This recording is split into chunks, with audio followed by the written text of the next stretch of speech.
Voilà, pour répondre à cette musique puissante, il nous a paru important de faire answer this music. We thought it was very important to listen to the voice of poets and writers about the sea, and very important because Eric Orsena, who is a writer, he's a member of the Academy, and he's also a sailor and navigator. And he has sent us some words which show the commitment to the young generations throughout the world. I'd like to welcome, you are South African, welcome. I'd also like to welcome Lorenzo Arbino, Italian.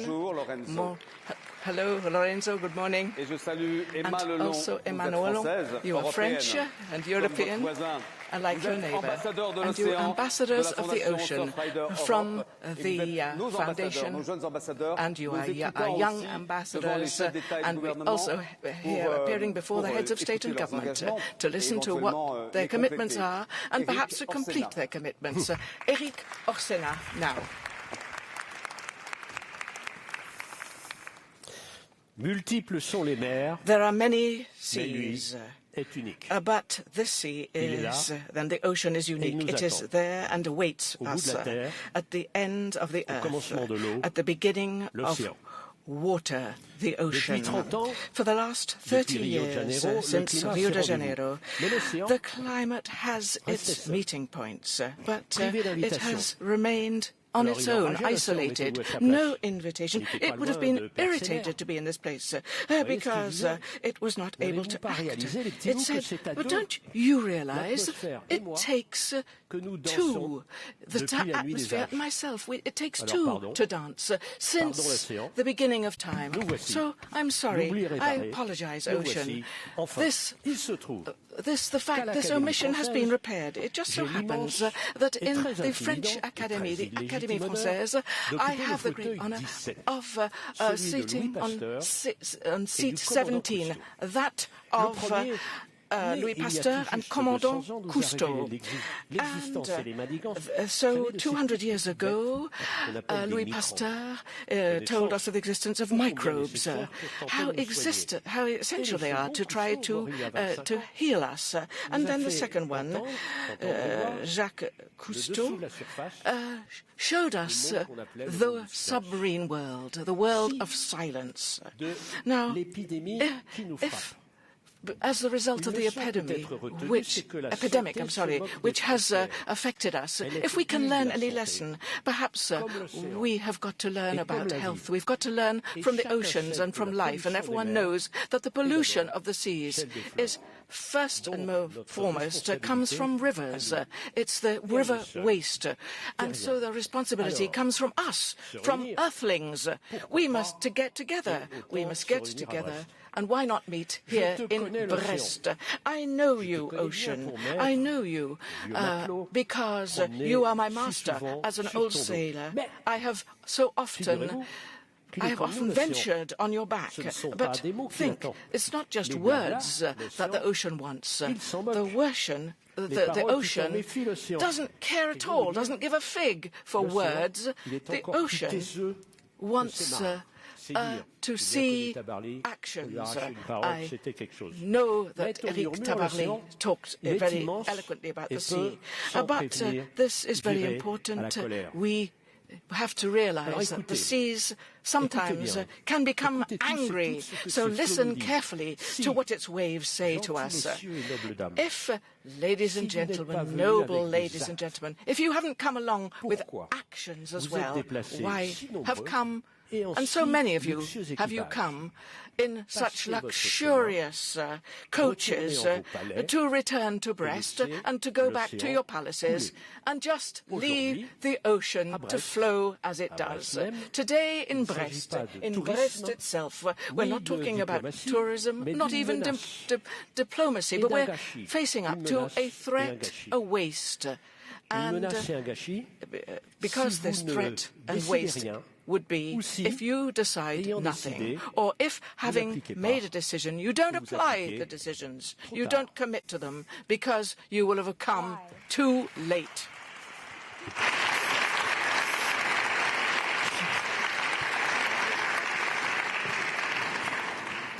Why? But why do we allow this treasure to soil? Its resources so immense and so diverse. Yet we, the generations to come, will be deprived of it if nothing is done to protect them. Et comment sans lui se nourrir? How, without the ocean, how will we feed ourselves? How can we dream? How can we exchange views? And how can we live without the ocean? Why do we ignore this friend? In fact, more than a friend, because it gave birth to us. And we say we must fight any things which disrupt the environment. We have so much to learn, to teach us. A free man, you will still cherish the sea and the ocean. At this time in Brest, mid-February 2022, will remain in history for the best, but it may also be for the worst. So, ladies and gentlemen, over to you. Over to you and to us to take a step and to take action now.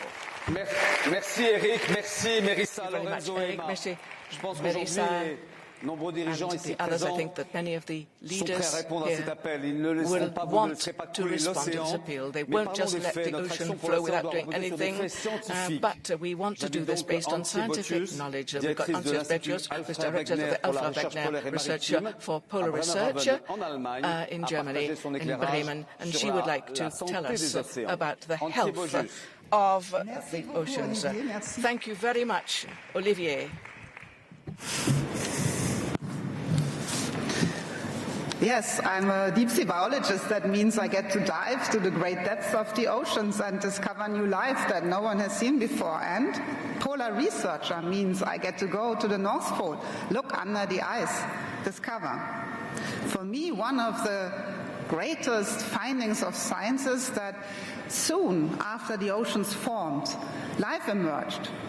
Life, unicellular life, that eventually learned how to make the oxygen that we breathe and eventually became symbionts of the algae and the plants we know, plants that were enabled by the ocean to go to land and cover land. That's amazing, and today we are studying the genes of these original unicellular forms because they hold the secret of how to make hydrogen from seawater with sunlight. But did you know that there are billions of unknown life forms, unicellular life forms, who we don't know, that don't have a name, whose genes we have not discovered? And do you realize, and what do you do with that scientific fact, that we know that marine life, the diversity in the oceans, is declining at a faster pace than the terrestrial life? It's incredible, but that's a fact. And do you realize that our research shows that the warming of the oceans, the heat waves we have in our ocean, endangers the eggs and the larvae of fish, of 60% of the fish we know and almost all the fish that we eat? What do we do with those scientific facts? Science is there, of course, to alert us. Science is there to show such problems, to highlight what we have to do to predict the future, but it is also there to make us dream. But here, I would like to voice the message of this One Ocean Summit to tell you that what we see, even from space, is that by now 60% of the corals have bleached. And by the end of the century, if we don't change our path, it will be all of them. We have to speak about the fact that kelp, mangroves, seagrass is declining faster than we destroy rainforests. And we cannot afford any of that, because not only do these ecosystems host an immense diversity, they are our solution. They are the ecosystems that remove CO2 from the atmosphere, so actually have to restore them rather than utilize them, destroy them. So what do we say here at the One Ocean Summit? We call for more ambition. We call for the protection of the oceans, and we would like to make you aware that research, science must be a partner in this. What you protect, you need to know it. You need to understand how it's doing. If we have policies, if we have managed protected areas, we still want to know if the policies work, and how do we do that? By science, by research, and for that we call you to provide us with an ocean infrastructure, to provide us with an ability to share data, to provide that information to everyone on Earth, to teach the kids that they can be part of our future. So let me end here by saying one important point again and again. Of course we know little about the oceans. They're like a foreign planet and planet Earth, but we know enough to act. That must be very clear. And I'll end with one other wonders of the oceans that I would like you to take home as an idea. Scientists from my institute have recently discovered under the ice of the Weddell Sea in Antarctica that 60 million fish in an area as large as Malta meet to dive together to 500 meters depth and build nests and lay eggs and brood them together as if they were chicken. Think about that. How do they even know that the others are there and would like to lay eggs? It's amazing. So apparently they know a moment when it's time to dedicate everything to the next generation. And what if that here, this room, would just have such a fertile moment right now? If all of us would take home the idea that we provide for the next generation with science, with infrastructure, with action. Thank you very much. Merci, Antje Bogius. Thank you very much, Antje Bogius, President of the Republic. After the sciences.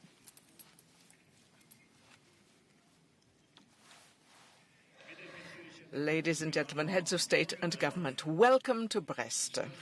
We are very proud not only to welcome you here in this city, but since it is our task to make collective commitments to our oceans, and thank you very much, Madam, for what you've just said, Madam Antje Bogius, and thank you very much to Eric Orsena and our three ambassadors for their very clear words.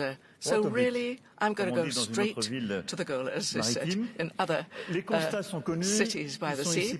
We know what the objectives are, we share them, and you know them even better than I do, I have to say. Ocean is the first victim of what we have done or not done for the whole question of pollution and threat to the ecosystem. It's part of the solution, because it has the natural solutions through biodiversity, and also to combat climate change, and for the transporters and all those who live off the seas, with our seafarers, with our researchers.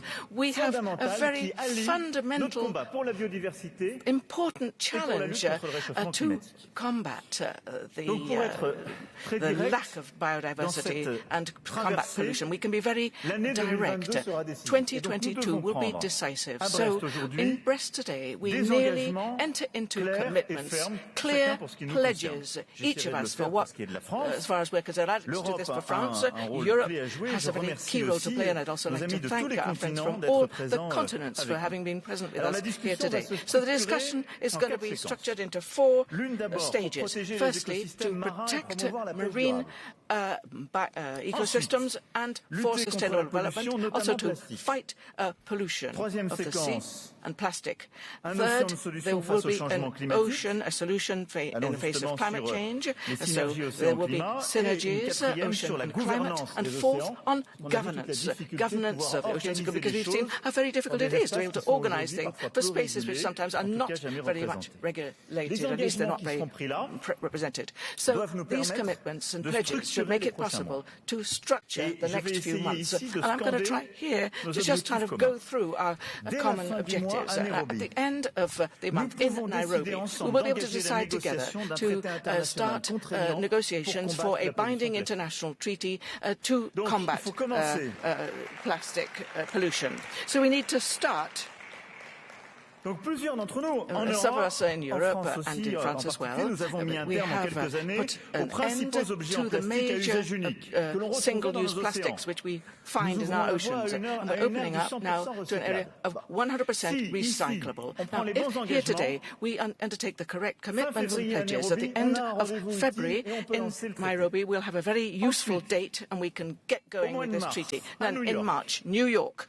We need to reach an agreement to finalize a framework for managing the high seas by the end of the year. This is March in New York. So a minister will be present to make sure that the international community is totally represented there. And what we're talking about is 10 years after the Rio commitment for all our teams to actually bring this to a close and to finally make the tools available to protect international high seas, which are all too often unlawful areas. So March is very important. We'll come back to that to be more specific about it as far as we're concerned. Now, then Geneva, moving on. We've got the 12th Ministerial Conference of the IMO, of the World, of the OMC, and we need to have an agreement to do away with public subsidies which contribute to overfishing and to illegal fishing. We must put an end to this. What we mean is that taxpayers' monies should not be used, our taxpayers, to continue to finance actions which we heavily condemn. And this will be an opportunity to be the first, under the aegis of the OMC, with main objective to protect biodiversity. Now, this is the thing we need to continue with, because we can't just have conferences talking about biodiversity and climate change, and then we come back to trade, just do the opposite. I mean, we must put things together. We must bring things, we must align the situation. So we want to put an end to unfair competition. I think we'll want to enter into commitments, but in Geneva for this 12th Ministerial Conference, I think we can go further than that, and we can really lock them in. Then, we need to, I'm continuing, we need, in Kunming, we've got the COP on diversity. We must inscribe in marble, we must write it in stone, our commitments to protect 30% of maritime areas. This is what we owe the planet. This is an alliance which we started in January 2021 in Paris in the One Planet Summit. Now, we need to make sure that the maximum heads of state and government present now enter into commitments, clear pledges on the protection of our environmental interests. I know that some of you have come with this will, with this determination, so we have got to extend this to those who have not yet entered into these pledges. Now, in Lisbon, June, President, dear Marcelo, Portugal and Kenya are inviting us to put together science and innovation to be able to speed up the deployment of solutions which have proved their value in combating ocean degradation. In Rome, September, the FAO Fishing Committee will provide an opportunity to notch it up, to ratchet up a state in order to underscore our commitments to fisheries industry. And also, President, with the COP27, we will be able to put oceans at the heart of international climate change measures. Firstly, using the measures because, of course, ecosystems protect against the rise of waters, but also to provide, to be able to restore the oceans to a livable state. So we really have a fantastic and a first-time solution to be able to deal with this. We've got companies, local elected representatives, young people. We do have a huge responsibility. It is to decide, to act, it has been said, and that's why I'm not going to say any more. I just want to say I've provided the menu for the year, if you like. If we make resources available to do this, we'll be able to take historical decisions. We must start today in Brest. We need to enter into very clear commitments as far as we're concerned. We need to be very clear about the needs. We need as well to denounce any things which aren't going right, but we also need to be very clear about our commitments and pledges. This is 2022. Our oceans can no longer wait. We need to act, ladies and gentlemen. That's it. Ouais, au milieu, l'angle au milieu. J'invite la présidente de la I would like to invite the President of the European Commission, Mrs. Ursula von der Leyen, to come up to the podium to give a message.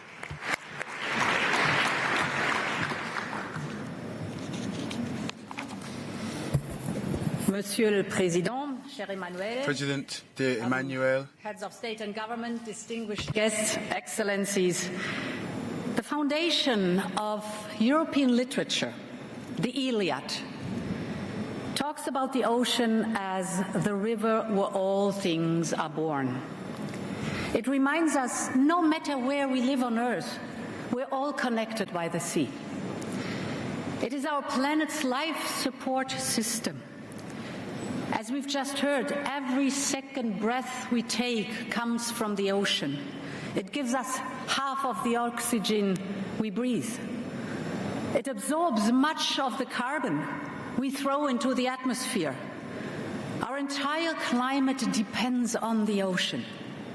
We have mild winters here in Europe because the ocean pumps millions of tons of warm water every second from southern latitudes towards us. The ocean is life, the ocean is nourishment, it is energy, and it is jobs.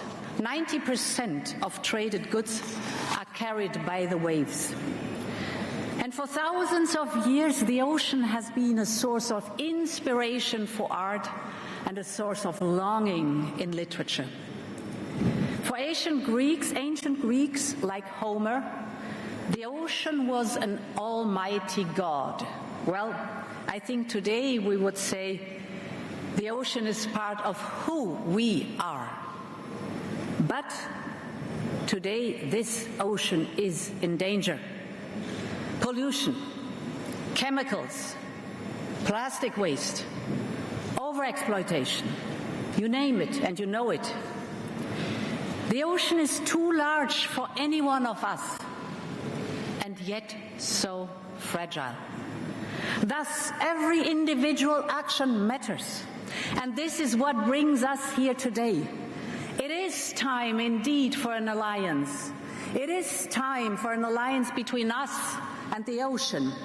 And therefore, as you said, Mr. President, today the European Union and the French presidency of the Council are launching the High Ambition Coalition on the High Seas, for a coalition for adaptation still this year of the High Seas Treaty. We need it now. We're so close, but we really have to push to finish it this year. Only together we will be able to turn the tide.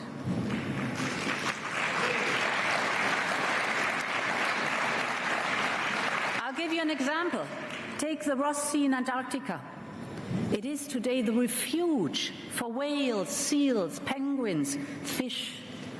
But only because in 2016 the United States, China, Russia, the European Union and others were able to overcome their differences and join forces to protect the area.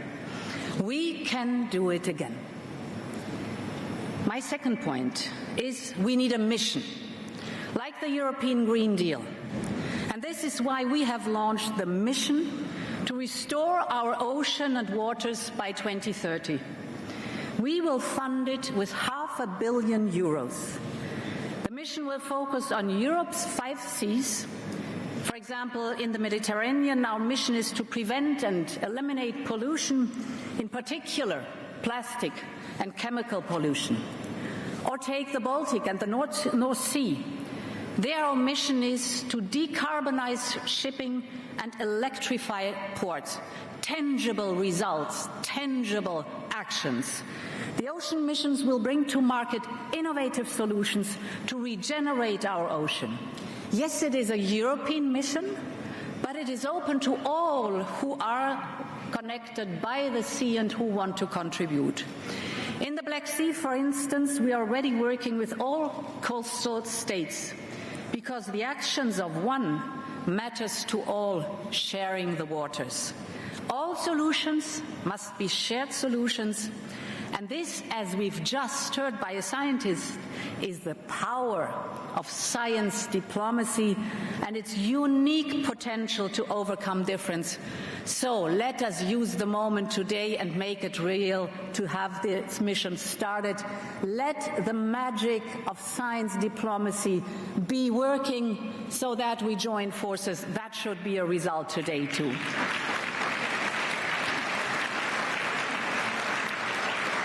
And finally, the ocean is still a great mystery for humankind. We've just heard it too. We need to better understand its secrets. And this is why Europe is building a digital twin of the ocean. We are connecting all our assets, like the Copernicus satellites, with icebreakers, buoys, underwater drones, and high-performance computing. We will gather the raw materials and the raw data, we will turn it into real-time knowledge, and then develop longer-term predictions. We are putting the power of the digital revolution at the service of our oceans and eventually our climate. Sounds a bit strange, I know, but let me give you an example. Glaciers in the South and North Poles are melting fast. Glaciers the size of entire countries. And this is raising water levels, threatening the existence of small island states and coastal cities. That part we all know.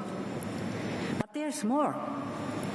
It is also changing the current that circles the Antarctic, the world's largest current and a decisive regulator of our climate. And it brings deep waters to the surface, which should on one hand have a cooling effect, but on the other hand is also releasing more carbon dioxide to the atmosphere. So we need to better understand these processes and their impact. We need to better understand in order to better protect. And that's what a digital twin of the ocean will do, and much, much more.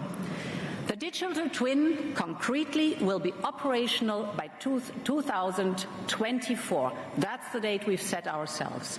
It will make ocean knowledge open access, available to citizens, scientists, policymakers all around the world. It will be a platform for global cooperation, and it is about tangible tools to achieve the commitments we make here today at this summit.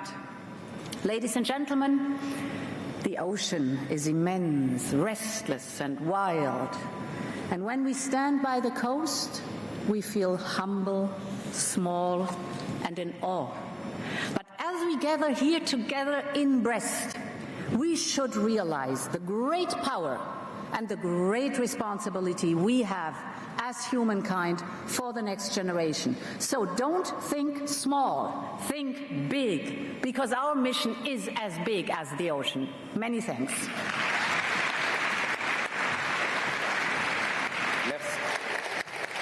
Thank you. Thank you, President. I propose that we continue with these commitments that you have so well inaugurated. We would like to now invite Mrs. Samia Suluhu, President of Tanzania, as well as Mr. Nana Akufo-Addo, the President of Ghana,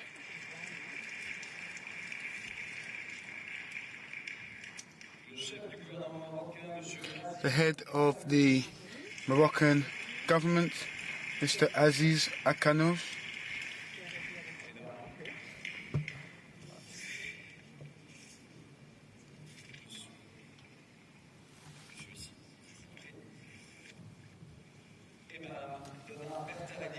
and also Donna Bertarelli, who's not a head of state, however she is an ocean lover and a navigator.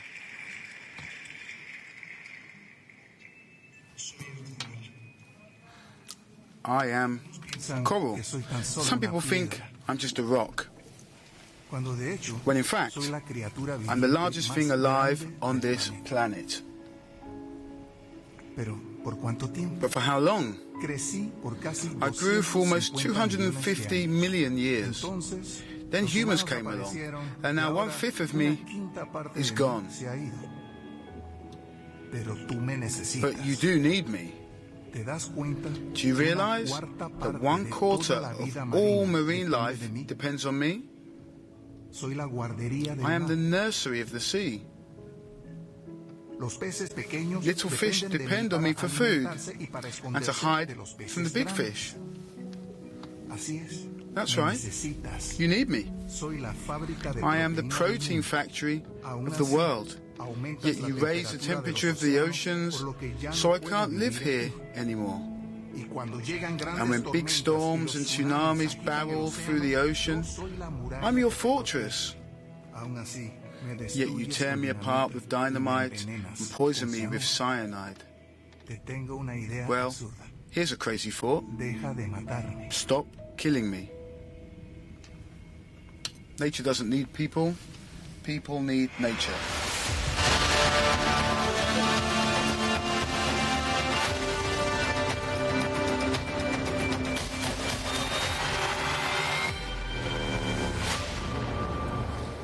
Monsieur Edouard Fish, président de la Polynésie française. Edouard Fish, president of French Polynesia, is also going to join us for this moment of sharing ideas.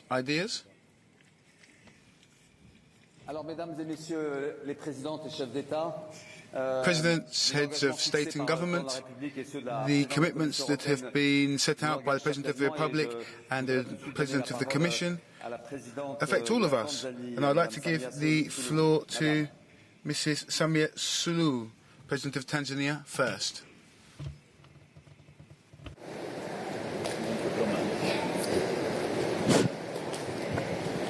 Yeah, thank you for this chance, and I'm really appreciate being here, attending the